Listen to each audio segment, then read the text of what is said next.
Just stop it. The run-of-the-mill, cheesy, humdrum bullshit status quo just tires me out. What fascinates me are the industry disruptors, the superhuman frontiersmen or women who go through hell to achieve their goals. Join me as we meet and learn from those mavericks, rebels, and business leaders that aren't afraid to piss off the establishment in order to make radical change for good. Sponsored by Johto PR, the disruptive anti-PR firm that murders your competition with cinder blocks and cyanide. This is Disruption Interruption. Welcome back, everybody, to Disruption Interruption. I'm your host, KJ, and we're here today to talk to another industry leader that has steered off the lame, tired path of the status quo. Today's guest is disrupting recruitment. He's a mechanical engineer, and he applies the principles of engineering to develop prediction models to influence the present. We're talking to him today because the current model of resume and job discovery is a disconnected, multi-step, out-of-sync process. Our disruptor is transforming this mess into smart recommendation and prediction. Coming to us live from Cold Spring, Kentucky, please welcome our disruptor, co-founder, and development architect at OneCrate, David Kamwana. Thank you, Carla. You're welcome. So, I come from a family of engineers. I adore engineers. I love the way they think. Fantastic. Yes. And, just in my business alone, we have some engineers working for us, and we have engineers as clients. And I love the logical process of thinking. So before we get into this whole disruptive innovation in terms of recruitment, I want you to tell me from your, personal strides for innovation, what is your main ingredient for disruptive innovation? Yeah, engineering is generally about solving problems. And, when it comes to innovation, we're looking to find new ways to put things together. We take existing information, existing technology, existing knowledge, and perhaps we can pull insights from it when we put things together and create something new and create or add value to the world with what we learn. And then, so that's you. You like to take data, create something new, add value to it. I like to invent. You like to invent. That's awesome. Okay, so inventing things. So I want to get down to this part of recruitment. I mean, this not only comes at a very timely time, right? Right. There's a lot of people that are striving to not only find jobs, but, there's a lot of employers there that are needing to fill positions fast. And I've had a couple of conversations on this before, but never from the viewpoint of really looking at this disconnected, out of sync process that's going on in the job market. Paint the status quo for me. Paint that picture of this mess that people are trying to navigate. Sure. Yeah, so it amazes me that with the current technology we have, we're still using Word documents and Word document processors. So a lot of job descriptions are still written in word processors like Microsoft Word or Google Docs. And our resumes, we still spend a lot of time also writing our resumes that way. It's sort of become the expected format, I should say. And while there are some resume websites or resume builders out there, they're still oftentimes looked at as, okay, well, first of all, they're not looked at in the highest of regard. So it's still expected generally that a professional resume should be something that's written in a Word document. And then even with those resumes, the resume makers, they're helping you make the resume, but then at the end of the process, you hit the download button, and you download it into a Word document or a PDF once again. And so we're trying to move away from that kind of a process. Now, the disconnect becomes when you're writing your documents that way, you're keeping them typically on a personal Google Drive if it's a resume, or Word document. And on the company side, if it's a job description, that's going to be saved up somewhere, again, in your some cloud drive system, or you might import that into an applicant tracking system and then share it from there. But either way, the information is out of the market, is out of the flow. The job descriptions and the resumes never see each other. And it's not until a candidate actually goes online to look for a job, and even then, it's only if the company has put the job up online. And from the perspective of the company, same thing. Companies might have the jobs online, but they aren't aware that there might be somebody even considering or thinking about looking for a job, let alone in their particular, whether it's location, field, business. And yet there might be a great candidate that has the right resume that's sitting somewhere on their Google Drive. And that information is just never going to be seen until the candidate decides he wants to go looking for it. And good luck them actually finding that particular job. So that's the disconnect. And OneCrate looks to try to bridge that gap. That's really very interesting. It's like looking for a needle in a haystack, right? Right. And for many companies, it's spray and pray. We do have some filtering, say in Indeed, right? When we're looking, we do have some filtering. But you're right. It is a disconnect and out of sync. What is your experience, statistics, data that you have of what that is doing to the recruitment process, both for companies and applicants? What's happening? So the downside, if you're looking about the negatives here, the negatives would be that we aren't getting an accurate sense of what's actually available to ourselves from both sides. So definitely websites like Indeed are doing a pretty decent job of providing I call them sort of like middlemen. You have your applicant tracking system, and on the other side, you have your candidates with their resumes on their computers. And so those have to meet somewhere. And so the applicant tracking systems on the companies push the jobs to the job board, which is what I would call in Indeed. And Indeed, which now allows you, of course, to create your resume on there. So they are doing digital resumes, which is what OneCrate is doing. I actually call them SDRs, smart digital resumes.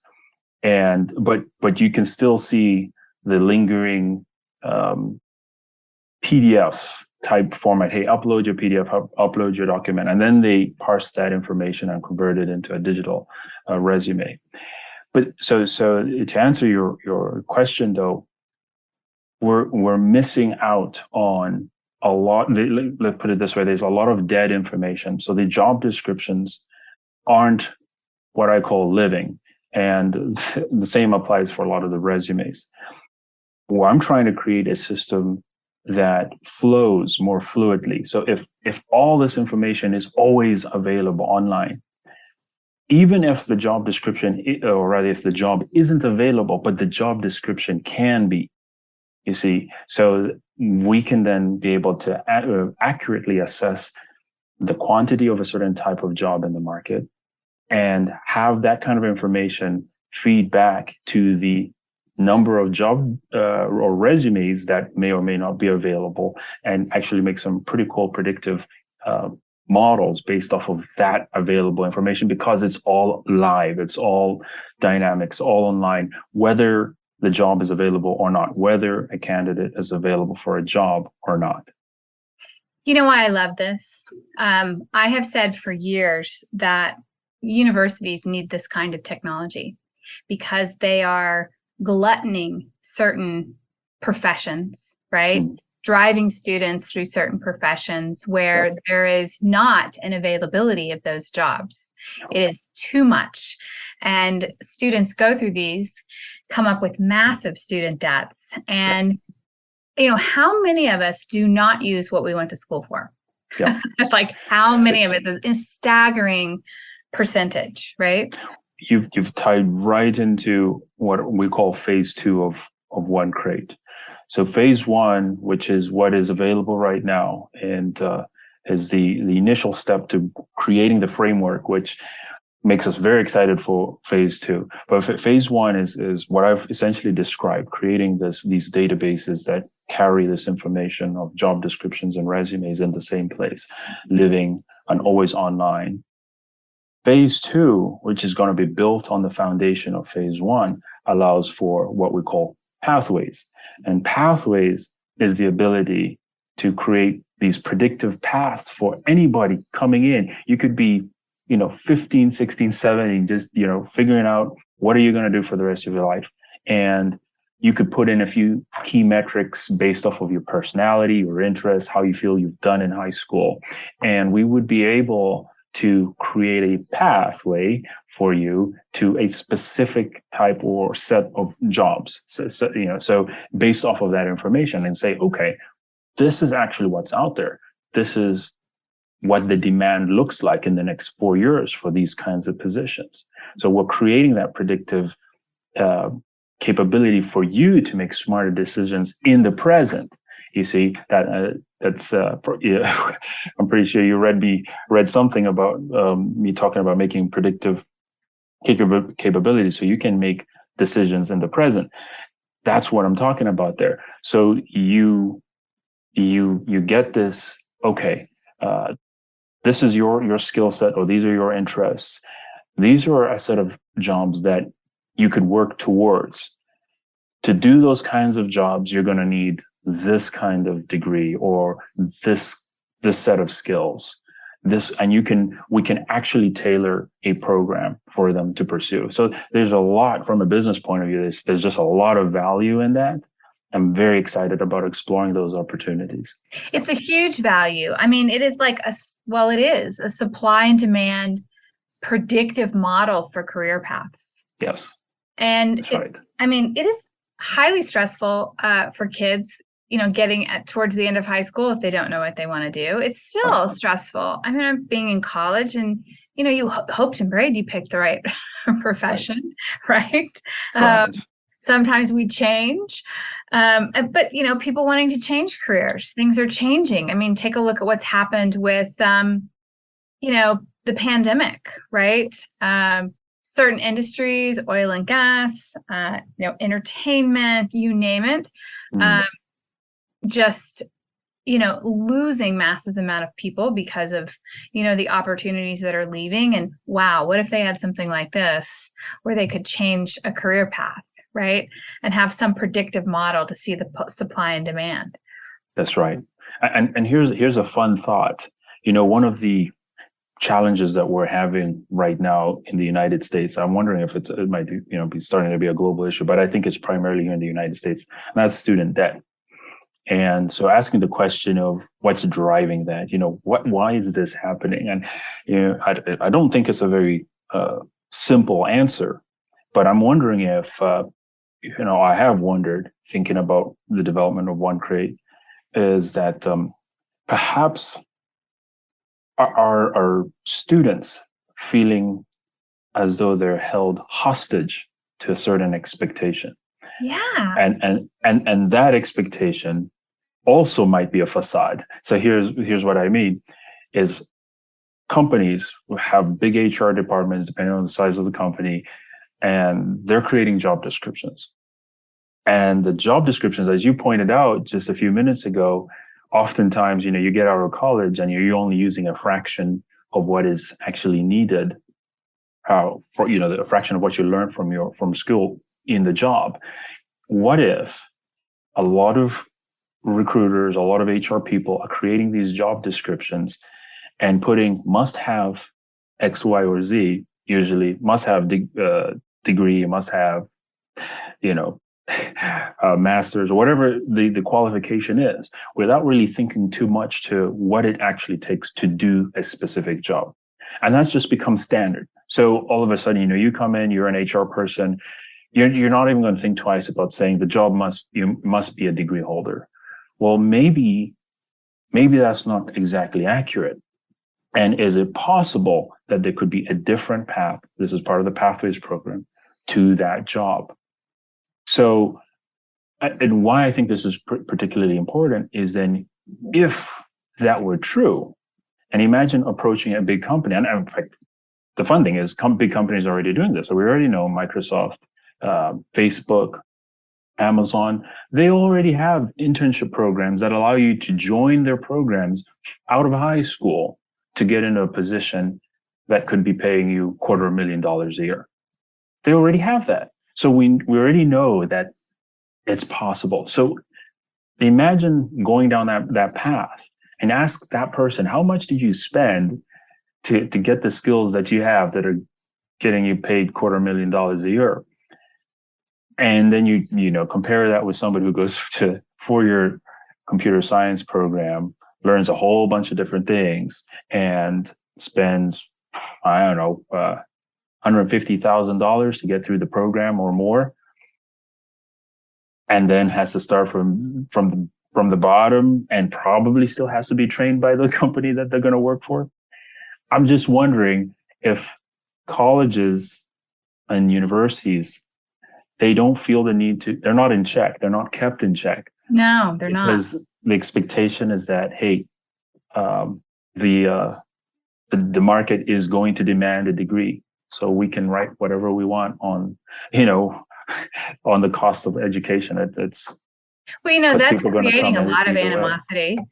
Yeah, it's creating a lot of ill will. It's creating a lot of animosity. There are, you know, campaigns right now, just grassroots campaigns of people that are saying, you know what, college isn't in for everyone. Universities aren't for everyone. Vocation, actually, I can do a vocation and make more money right out of school. I mean, that there is that sentiment that's happening, right? Mm.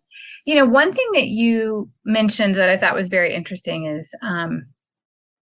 you know, they go into a particular job and they're using maybe 1/10 of what their skills are, right? Or the must-haves on these job descriptions aren't taking into account really the skill sets that could really benefit that position and what that position really entails. And that reminded me of this soft skills versus hard skills conundrum, right? Statistically, almost 100% of the time, people get hired for their hard skills, right? But another statistic is, and this is by a well-known HR firm, that 99% of the time, people get terminated or leave because of their soft skills. And if you take a look at maybe they're using 1/10 of their hard skills on that job, then that leaves the rest of it up to their soft skills to get by. Right. And that is pretty much a wild card because not everybody's trained in good communication or manners or how to get along with people or, you know, critical thinking skills. I mean, right? Yes. And so it really puts a lot of, I think it puts too much burden on the applicant, but it costs so much wasted money with companies because the turnover amount is astronomical. The lost business, the lost institutional knowledge. So you're right. It is very disconnected, out of sync, out of touch. How does, I can understand the gist of how OneCrate solves this, but give me some more data about, you know, the technology, the innovation, like how it works. Okay.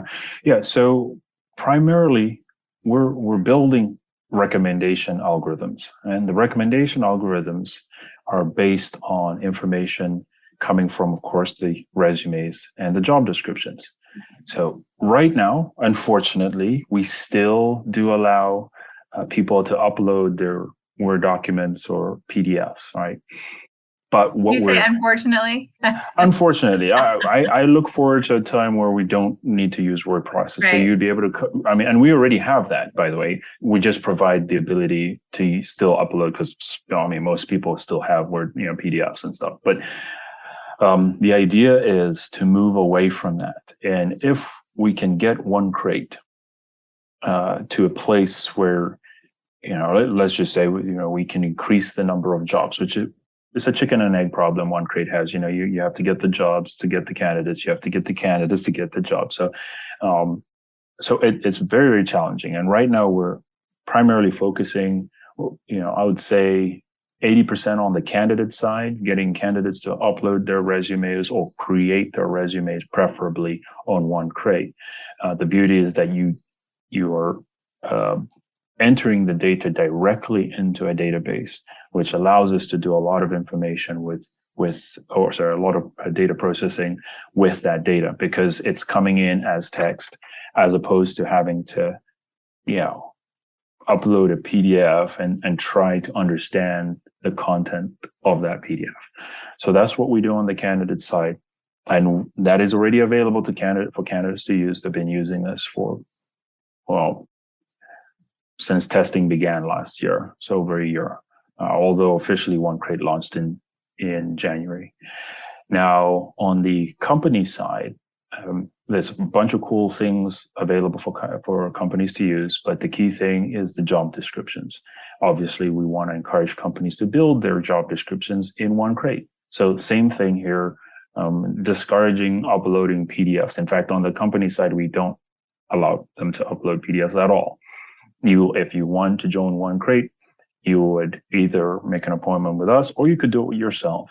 But we would take the time to create every job description you have in your company digitally on OneCrate.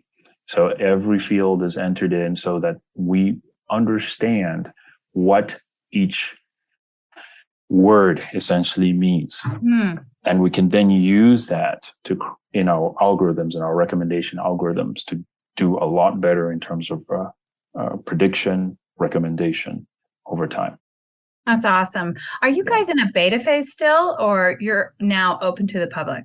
No, it's open to the public since January. Great. Yeah. Awesome. Yeah. You should sell your technology to Indeed. Arrange that conversation and we'll see. No problem. I'm right on it, boss. How do you predict this whole recruitment model changing with this technology? I have to be careful what I say here. I know. Let's make some predictions, though. Yeah. Thoughts. Yeah. What would you like to have happen? I'm a big sci-fi guy, and Me too. I'm hard to beat. I've watched everything from the Star Trek, Stargate, Battlestar Galactica to anything sci-fi. I mean, I could quote things from you. I'm Arthur C. Clarke and what's his name? Isaac Asimov. Obviously anything Gene Roddenberry is awesome. But sci-fi books and sci-fi has been the precursor to a lot of our major developments in space and engineering and math and science. So I'm with you there. Okay, great. So let's do some sci-fi predictions. Definitely big influence. So there's a series called Killjoy. Are you familiar with that series? Yes. Anyway, so it's a one I enjoyed for a while. I didn't actually finish it, but there was a scene in there which I can't remember the episode or the season, but it was there were jobs being posted, what seemed to be on a digital billboard, and you could just quickly go in and accept the job. No resumes being sent or anything. It's just kind of like it knows who you are, and as soon as the job comes up, in fact, you probably weren't seeing the job unless it had already looked at your resume. So it was based on that. So you're seeing jobs that if you apply to them, you're probably gonna get it. And for me, that's a future that excites me. The idea, I think we're headed towards a world in which we're becoming a lot less generalized, or I should say it that way, but we're having to be more mentally flexible. The idea that we can do multiple things, I think, is going to increase. I mean, of course, there are going to be things that are hyper specific and require high levels of specialization and a lot of time. Those are still going to be there, like being a doctor and being a specialized engineer. but I don't think that represents the majority of jobs. I think the majority of jobs we're going to be a lot more flexible. I agree. So in light of that, imagine you've got this digital resume that reflects your capabilities. You can update it at any time by just doing a quick course, for example. Say, throw on this course, and it increases your income or your earning possibilities by this. And it's like, oh, how long does it take? 3 months. You go and you quickly do it. It becomes certified through the system, OneCrate.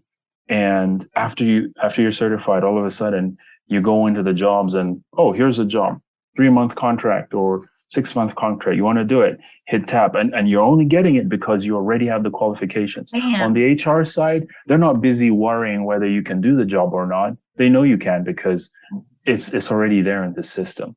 That is my futuristic. That is my long-term goal, which I know it's pie in the sky type thinking perhaps, and maybe we'll never get there. But if OneCrate has this opportunity, if we get the funding for some of these bigger ideas, which that's what I'm going to be working on over the next year or two, then that's what you can expect 5 to 10 years down the road, maybe sooner. Well, I love that. If you could make that, phase whatever, but I really like phase 2. I would love for universities to be held accountable for what degrees they're recommending students go through, and that be tied to the student loan companies, right? That we have a market out there for them, that we have bright young adults that come out creative and are actually able to do what they do best. I think that's going to create a better world, and better technology and better services and products. Yeah, absolutely. And just to go back and agree with you on this flexibility, I call it a hybrid.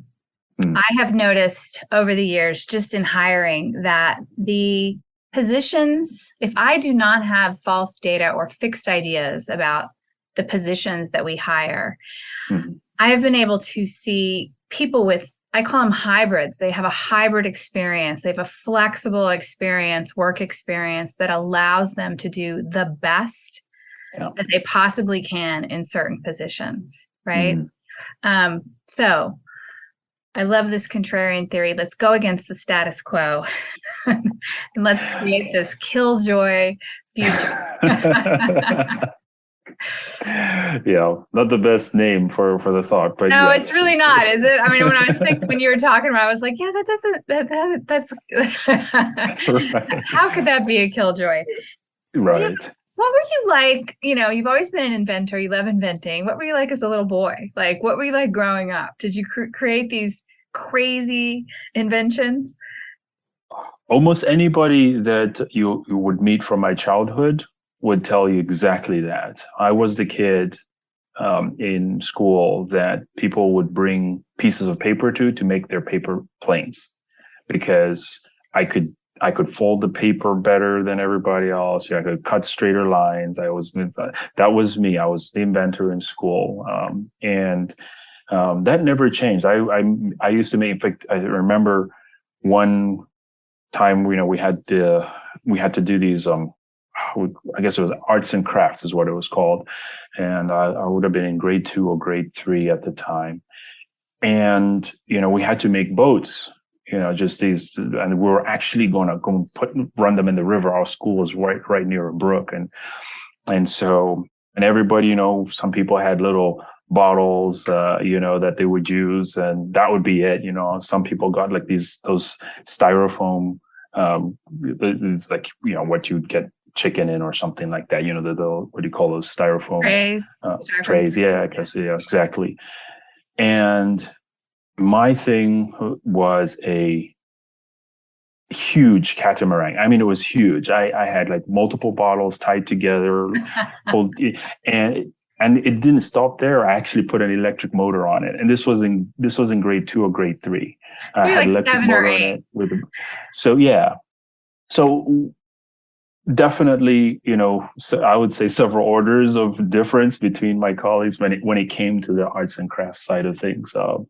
Whatever happened to that catamaran? Oh, I have no idea.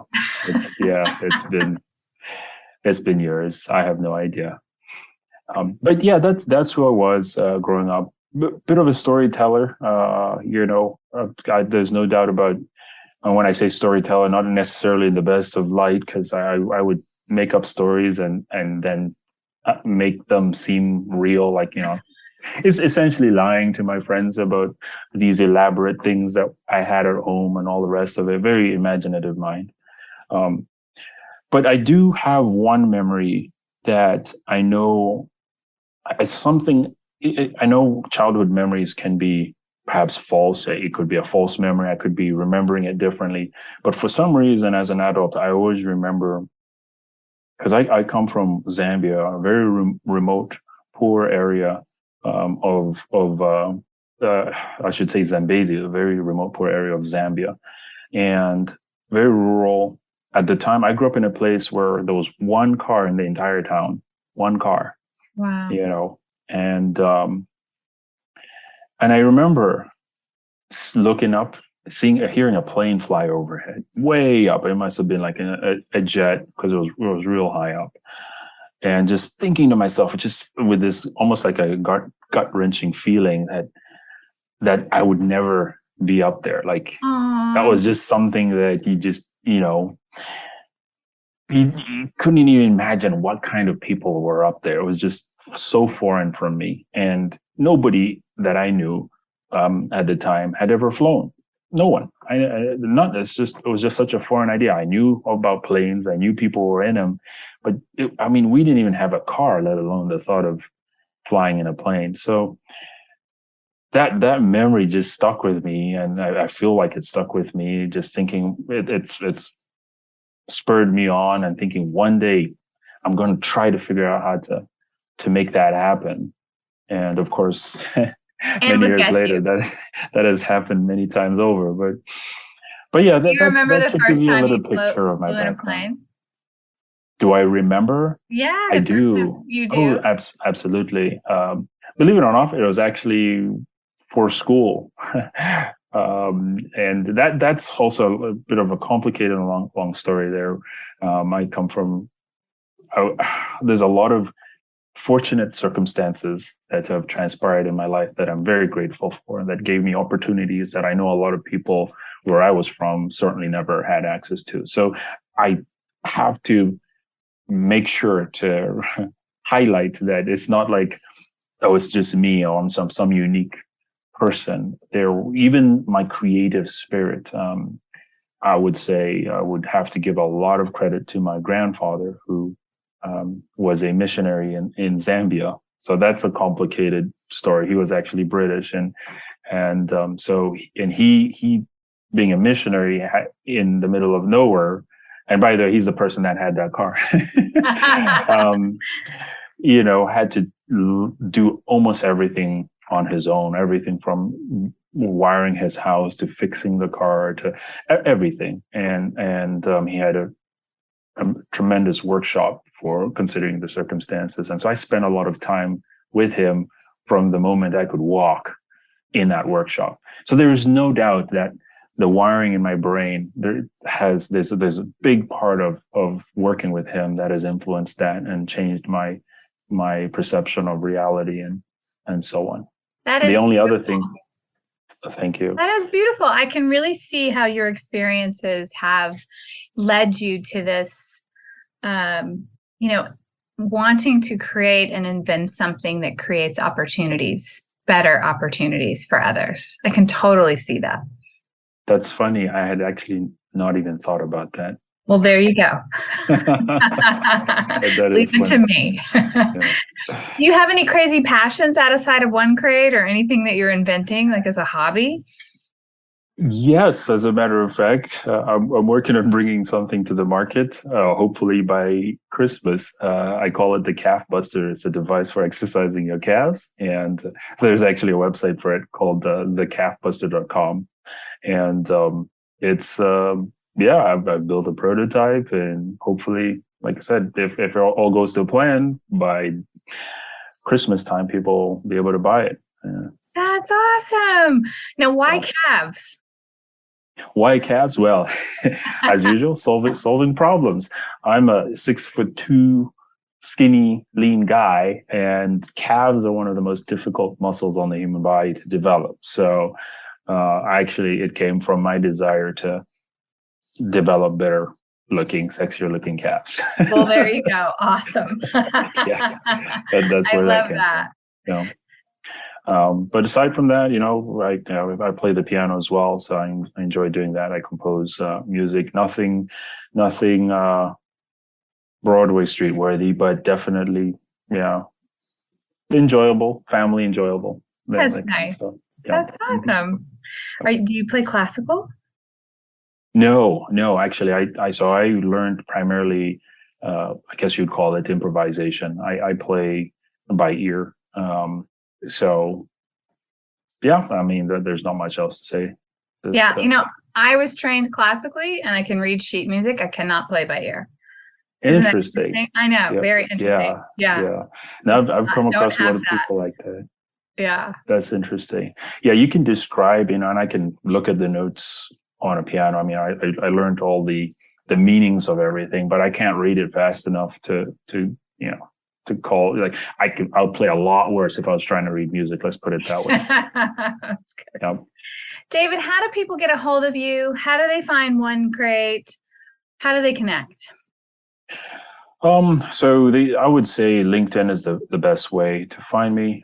Just / David Kamwana on LinkedIn.